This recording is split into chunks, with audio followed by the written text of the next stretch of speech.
Данияр Сүлейменов, ең бақытты әйел, 5 бөлім. Жұмсақ сөзді болыңыз.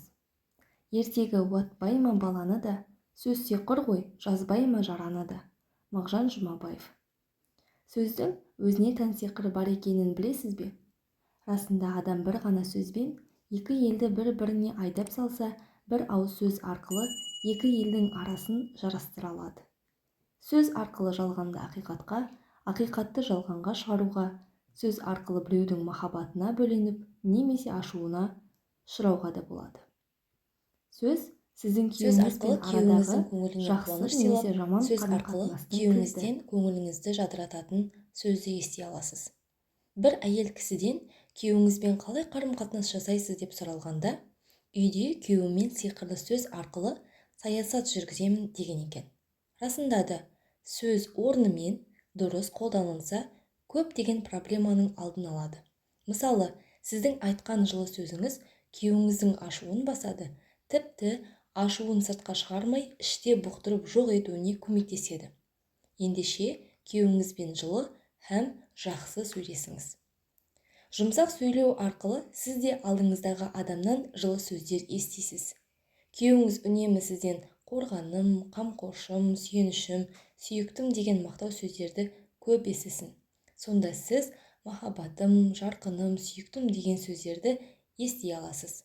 Кішкене бір баладан анаңның аты кім деп сұралған кезде, білмеймін, әкем сүйіктім дейді, ал мен анашым деймін деп жауап берген екен. Сыйлық мәселесін назардан тыс қалдырмаңыз. Бір-біріңе сыйлық беріңдер, махаббаттарың, сүйіспеншіліктерің артсын. Ерлі-зайыптылар бір-біріне сыйлық беру арқылы ара қатынастарын жақсартып отырулары қажет. Адам өмірінде сыйлықтың түрі көп. Оның ішінде белгілі қаражатқа алынатын және тегін сыйлық түрі бар. Қаражатқа алынатын сыйлық түрі белгілі, ал тегін сыйлық түрін қалай түсінеміз? Отбасылық өмірдегі тегін сыйлық деп отырғанымыз ерлі-зайыптылардың қарым-қатынас барысында бір-біріне деген құрметі. Мұндай сыйлықты сыйлау үшін сізге қаражат қажет емес, күнде тегін сыйлай аласыз. Отбасылық өмірде мұның маңызы өте зор және сыйы да өте үлкен. Ол тегін сыйлықтар төмендегідей. Бірінші, бір-біріне күле қарап, жарқын жүзді болу. Ерлі-зайыптылардың бір-біріне жарқын жүзбен күліп қарауы арадағы жылулықтың артуына себеп болады. Күйеуіңіз жұмыстан шаршап келгенде, сіздің бір ғана күлкіңіз оның шаршағанын басып, шаңырақта шаттық орнайды. Екінші, Аллаға шүкір ету. Аллаға шүкір ету адамның өмірдегі негізгі вазипасының бірі. Қандай да бір жақсылыққа кенелер болсаңыз, Аллаға дереу шүкір етіңіз. Сонда жақсылығыңыз да арта түседі.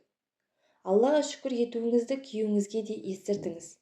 Яғни, өзіңмен жолықтырған үшін Аллаға шүкіршілік етемін десеңіз, күйеуіңіз де қуанып қалады. Себебі өзіне тұрмысқа шыққан үшін әйелінің өкінбейтінін білу кез келген еркекті қуантады. Осылайша күйеуіңізді бір мақтап қойыңыз. Үшінші, күйеуіңіздің қадір-қасиетін жария қылу. Күйеуіңіздің қадір-қасиетін жария қылу, оның жақсы қасиеттерін туысқандарының алдында айту. Яғни, күйеуіңіздің көзінше оны туысқандарына мақтасаңыз, біріншіден туысқандар арасында оның қадір-қасиетін арттырады, екіншіден оны қуантады, үшіншіден арадағы махаббаттың нығаюына себеп болады. Төртінші, күйеуіңізге деген сеніміңізді білдіру. Ер адам әйелінің өзіне сенгенін қалайтынын ұмытпаңыз. Үнемі күйеуіңізге құрметтейтініңізді білдіріп, қасыңда болғанымда өзімді сондай бақытты сезінемін деген жылы лебізіңізді айтып жүріңіз. Әйелінің өзіне сенім артатынын білген еркек тау қопаратын күшке ие болады. Бесінші, сүйетініңізді білдіріңіз. Жақсы көрген адамдарыңа жақсы көретіндеріңді айтыңдар. Өмір себептер алаңы. Белгілі бір себеп арқылы белгілі бір іс жүзеге асып жатады.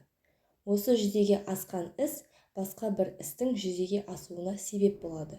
Сол секілді адамның сүйгеніне сүйетіндігін білдіру арадағы сүйіспеншілік пен жылулықтың туындауына себеп. Ерлі-зайыптылардың бір-біріне сүйетіндіктерін білдірудің тәсілдері көп. Әр тәсілдің өзіне тән қолданылу түрі мен тілі бар. Аталмыш тілдерді бәріміз де білеміз, бірақ өкінішке орай аз қолданамыз. немесе мүлде қолданбаймыз. Егер әрбір тәсіл мен оған лайықты тіл өз орнымен дұрыс қолданыс тапса, отбасылық өмірге жан бітірер еді. Ендеше осы тәсілдерге төменде тоқталып өтейік. Сөйлеу тәсілі және дыбыс ырғағы. Сөздің сиқыры барын ұмытпаңыз. Күйеуіңізге сүйгеніңізді айту оның жүрегіне қуаныш сыйлайды. Алла берген тіл арқылы біреудің сыртынан ғайбат немесе өсек айтпай, басқаның әсіресе күйеуіңіздің көңіліне шаттық сыйлауға қолданыңыз. Мен сені сүйемін деген бір ғана сөзіңіз арадағы салқындықты сейілтіп, сыйластық пен мейірімнің артуына себеп болуы мүмкін. Өйткені адам табиғаты сүюмен қатар сүйілгенді, еске алумен қатар еске алынғанды қалайды. Кез келген адам өзін жақсы көретін, әрі жатсынбайтын адамдардың қасында жүргенін ұнатады. Алла берген қызыл тіл екі дүние бақытына жетелейтін зікір мен шүкірге және өзіңізге де басқаға да зиян тигізбейтін жақсы сөзге толы болсын. Сөйлеген кезде дауысыңыздың ырғағына да қатты мән беріңіз. Өйткені әйел адамның дауыс нәзіктігі ер адамға қатты әсер ететін құрал. Әйел адамның нәзік те жұмсақ дауысы, мейлі ол дуалдың арғы бетінде болсын, ер адамға әсер етіп, оны неше түрлі қиялға жетелейді. Ал арада ешбір бөгет болмаса, әсері қаншалықты болатынын өзіңіз ойлап көріңіз. Сол себепті де шариғатымыз әйел кісіге бөтен еркектің алдында қылымсып сөйлеуге тыйым салады. Ал күйеуіңіздің алдында барынша еркелеп, әйелге тән нәзіктігіңізбен қылымсып көрінуге шариғат тыйым салмайды. Керісінше құптайды. Ер адамның табиғаты әйел кісінің дауысын естігенді жақсы көреді. Ендеше сіз де күйеуіңіздің алдында әйелге тән бар нәзіктігіңізбен көріне біліңіз. Сөйлеген кезде дауысыңызға табиғи нәзіктікпен қоса еркелік те аралассын. Күйеуіңіз жанға жайлы жылы сөздің барын сізден естісін. Басқадан естуге мүмкіндік қалдырмаңыз. Көзбен айту тәсілі. Көз адамның ішкі жан дүниесінің айнасы. Көз мына таңғажайып әлемнің сұлулығын тамашалайтын құрал. Көз өтеуі мен теңдесі жоқ Алла берген үлкен нығмет. Көз арқылы тікелей адамның жүрегіне жол тартуға болады. Көздер түйісу арқылы бір-біріне тіл қатады. Сіздің бір ғана көз қарасыңыз жақын адамыңызға көктем гүлін ұсына алатыны секілді қоңыр күздің салқынын да сыйлай алады. Отбасылық өмірде ерлі-зайыптылар көз арқылы бір-біріне көп нәрсені ұқтырады. Көз ерлі-зайыпты жандарда жүректегі алапат сезім мен терең махаббаттың жаршысы. Ендеше сіз де күйеуіңізге махаббат көзімен қарай біліңіз. Күйеуіңіз сізге қараған кезде көзіңізден өзіне деген құрмет пен сүйіспеншілікті көре алсын. Тағы бір мәселе. Сыртқы көрінісіңізді, яғни күйеуіңіздің көзіне әдемі көрінуді де ұмытпаңыз. Күйеуіңіздің алдында әрдайым сұлу болып көрінуге тырысыңыз. Себебі ер адамдар көбіне көзбен көру арқылы ұнатады. Күйеуіңіздің көзайымына айналыңыз. Күйеуіңіз сізге қарағанда жаны жадырап, қуанатын болса, өзіңізді салиқалы әйелдер қатарынан санай беріңіз. Қолынан ұстау. Күйеуіңізге сүйетініңізді жеткізудің тағы бір тәсілі денеңізді оның денесіне тигізу. Мысалы, психологтар қарым-қатынас жасағанда адамға есімін атау арқылы ілтипат көрсетілсе, қатты әсерлі болатынын айтады. Сол секілді қолынан ұстау немесе иығына қолыңызды қою арқылы алдыңыздағы адамды жақсы көретініңізді білдіре аласыз. Бұл мәселеде өнегелі өмірі бүкіл адамзат баласына үлгі болған Алла елшісінің өмірінен ғибрат аламыз. Алла елшісі саллаллаху алейхи уассалам бір адаммен амандасатын болса, әлгі адам қолын алмайынша алмайтын болған. Отбасылық өмірін бақытты еткісі келген ерлі-зайыпты жандарға баға жетпес насихат қалдырды. Әсіресе арадағы махаббатқа сыза түсіретін қандай да бір мәселенің алдын алуда күйеуін жақсы көретін, жаны жайсаң әйелдің сипатын баяндап былай дейді. Жәннаттық әйелдердің сипатын айтайын ба? Олар күйеуін жақсы көретін, жаны жайсаң, жарқын жүзді, алтын құрсақты әйелдер, яғни себепсіз бала туудан қашпайтын. Мысалы, кейбір әйелдер дене бітімін бұзылады деп сылтау айтып бала тууды қаламайды. олар күйеуін ренжітіп немесе өздері ренжіген күннің өзінде күйеулеріне жақын барып қолының үстіне қойып, сен разы болмайынша көз ілмеймін деп айтады дейді. Ендеше сіз де шексіз нығметке толы жәннатқа қауышқыңыз келсе, арада келіспеушілік туған жағдайда күйеуіңіздің қолынан ұстап, кешірім сұрау арқылы мәселені оп-оңай шеше салыңыз. Күйеуіңіз анасының аялы алақанынан кейінгі бар жылулықты сізден тапсын. Басқадан табуға және іздеуге мүмкіндік қалдырмаңыз. Жақсы ес қолдану тәсілі. Жақсы ес қолдану адамды өзіне үнсіз баурап алатын тілдердің бірі. Оның сиқырлы әріптері ауада қалқып, ес сезу арқылы адамға әсер етеді. Зерттеулер нәтижесінде жақсы еске құмар аңның ұрғашысы басқа ұрғашы аңдарға қарағанда серігін тез табатыны анықталды. Аң екеш аңның өзі жақсы ес қолдану арқылы осындай жетістіктерге жетіп жатса, ардақты етіп жаратылған адам өмірінде жақсы еске ие әтірдің қаншалықты маңызды екенін ойлай беріңіз. Сіздің отбасыңызда да осы тәсіл жұмыс жасау керек. Егер бұған аса мән бермей жүрген болсаңыз, бүгіннен бастап қолға алыңыз. Адам өмірінде, әсіресе әйел кісінің өмірінде жақсы есті әтірдің рөлі өте үлкен. Күйеуіңіз ең жақсы есті сізден, үйіңізден тапсын.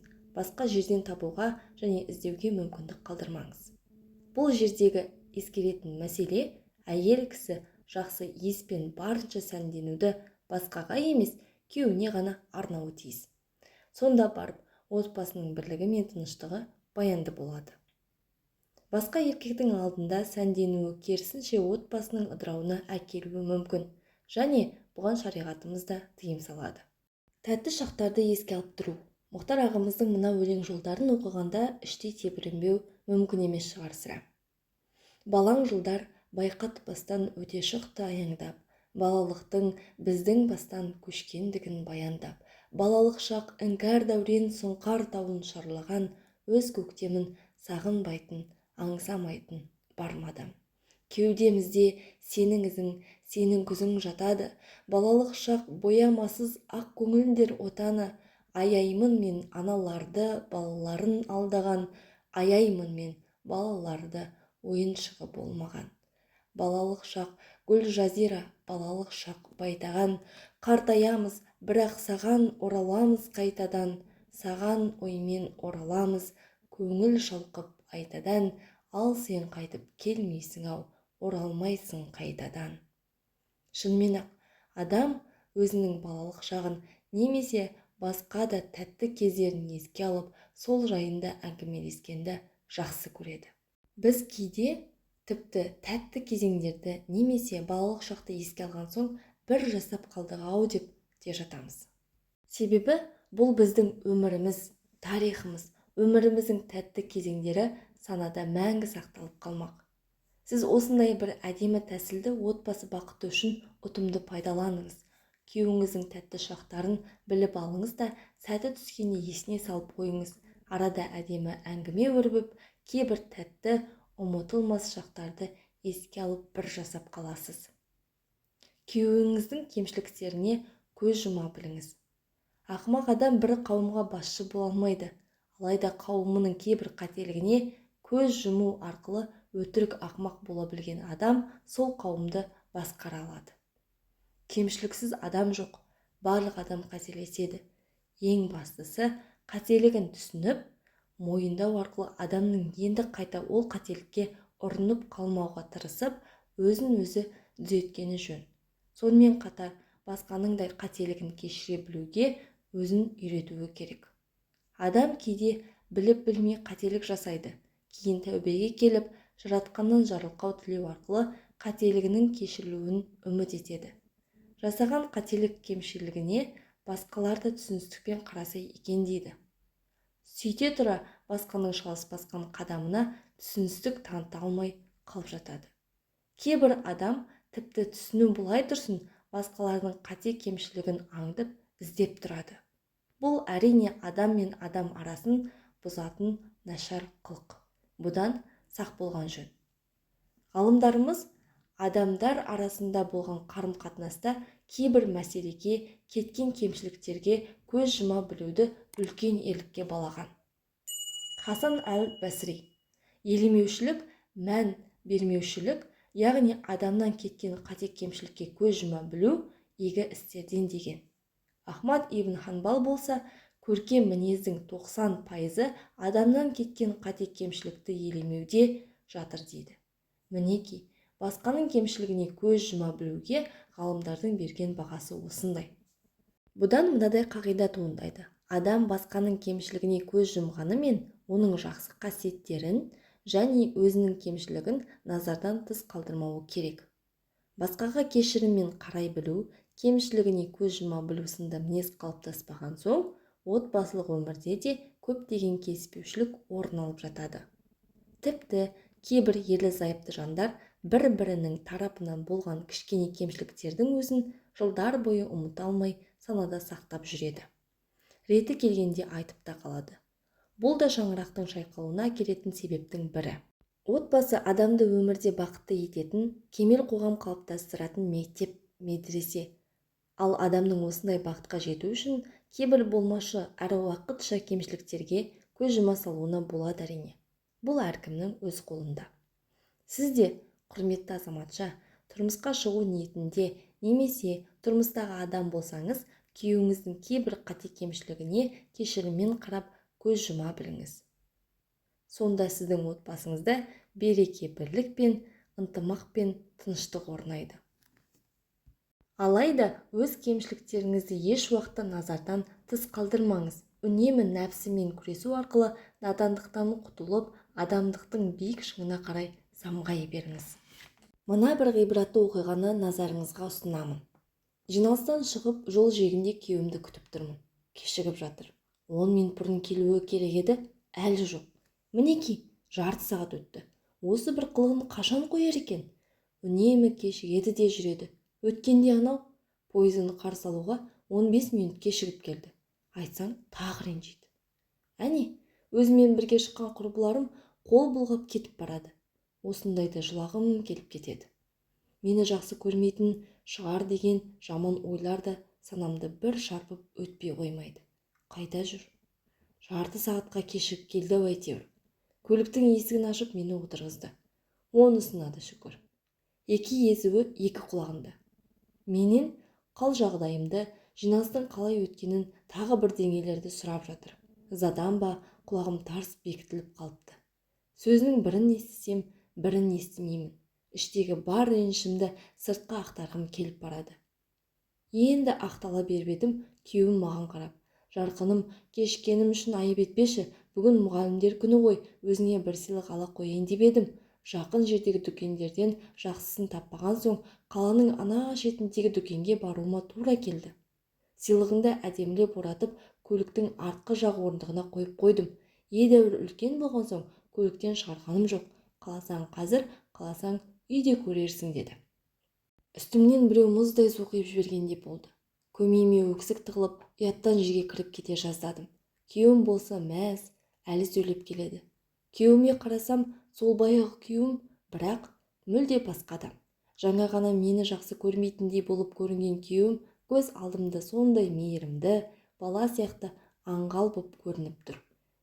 Ішімнен: «Жаным-ау, сенің маған деген адал ниетіңді осы уақытқа дейін әлі ұғына алмай келе жатқан менде де еш жоқ екен ғой», дедім. Иығына басымды қойып, ақырын ғана «Алла разы болсын» деп дұға тіледім. Ұяттан екі бетім дуылдап, құлағыма дейін қызарып бара жатқанын сезіп тұрмын. Өзімнің қандай қателікке ұрына жаздағанымды ұғындым. Сонда деймін-ау, маған сыйлық алам деп зыр жүгірген күйеуімнің жарты сағатқа кешіккенін көтере алмағаным ба? Мейлі, сыйлық алмай-ақ қойсын, жарты сағатқа кешіккенде тұрған не бар екен? Жарты сағатқа кешігеді екенсің, міне саған деп долылыққа салынсам, жағдай қалай болар еді?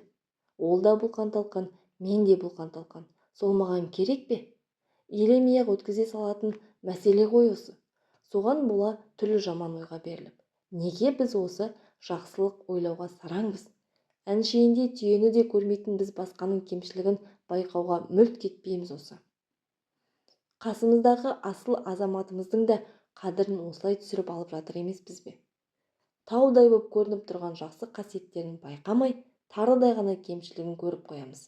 Сөйтеміз де айналаның бәрін шулатамыз. отбасымның бақытты болғанын қалаймын. Бұдан былай бойымдағы осындай кемшіліктермен жұмыс жасап, мұндай қателікті қайталамауға тырысамын. Құдайым-ау, жарты сағат кешіккеніне ренжимін деп, жарты ғұмырлық бақытыма балта шаба жаздаппын-ау. Есте сақтаңыз, қарым-қатынас кезінде басқаның кейбір кемшілігін байқамаған сыңай таныту өте тиімді тәсіл.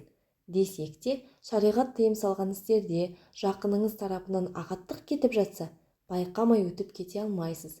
Шамаңыз келгенше даналықпен айтып жеткізуге тырысқаныңыз жөн. Айтқанда да көпшіліктің көзінше емес, жанашырлық таныта отырып, жеке өзіне айтып ескертесіз. Адамды түсіну һәм түсінуге тырысу. Өзіміз қандай болсақ, адамдарды да солай көргіміз келеді. Анаисінен. Адамды түсіну, оның не сезінгенін, не ойлағанын, неге ондай әрекетке барғанын білу. Адамды түсіне білу өзара тіл табысудың негізі. Адамды түсінуге тырысу, онымен араңызда жақындық орнауына септігін тигізеді.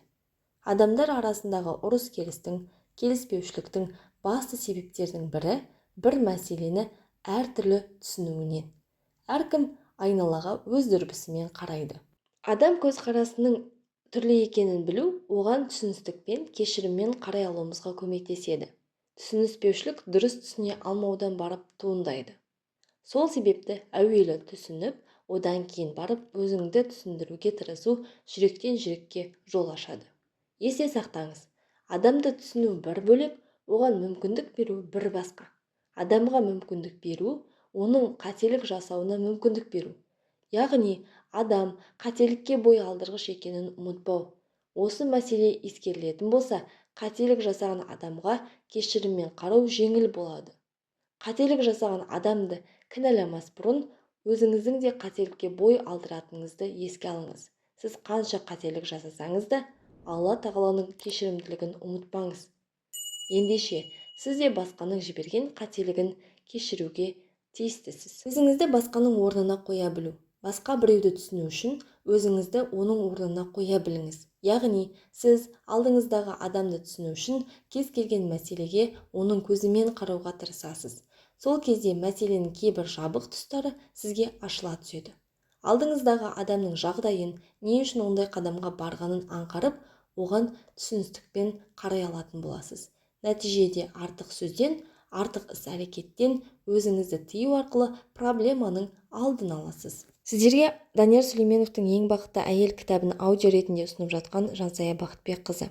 Каналыма тіркелмеген болсаңыз тіркеліп алыңыздар. Сол кезде келесі бөлім шыққан кезде сіздерге SMS хабарлама келіп тұратын болады. Келесі бөлімде сіздерді асыға күтетін боламын. Ассаляму алейкум ва рахматуллахи ва баракатух.